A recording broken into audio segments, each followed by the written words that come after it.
Acts chapter 22. Brethren and fathers, hear my defense before you now.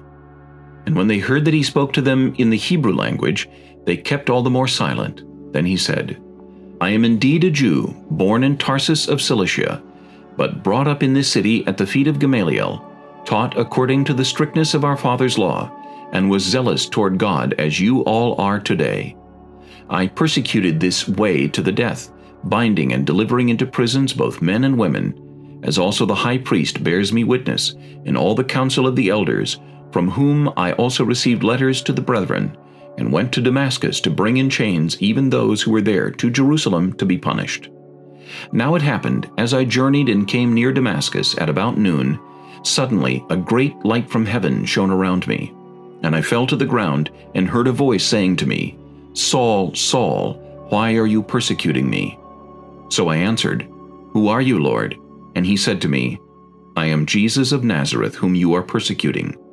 And those who were with me indeed saw the light and were afraid, but they did not hear the voice of him who spoke to me. So I said, What shall I do, Lord? And the Lord said to me, Arise and go into Damascus, and there you will be told all things which are appointed for you to do.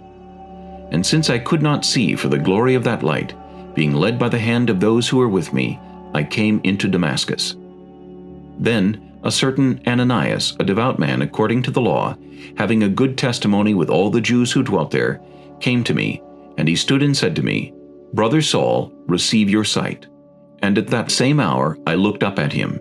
Then he said, The God of our fathers has chosen you that you should know his will, and see the Just One, and hear the voice of his mouth.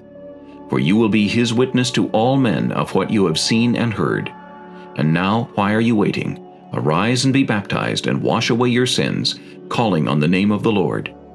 Now it happened, when I returned to Jerusalem and was praying in the temple, that I was in a trance, and saw him saying to me, Make haste and get out of Jerusalem quickly, for they will not receive your testimony concerning me. So I said, Lord, they know that in every synagogue I imprisoned and beat those who believe on you. And when the blood of your martyr Stephen was shed, I also was standing by, consenting to his death, and guarding the clothes of those who were killing him. Then he said to me, Depart, for I will send you far from here to the Gentiles. And they listened to him until this word, and then they raised their voices and said, Away with such a fellow from the earth, for he is not fit to live.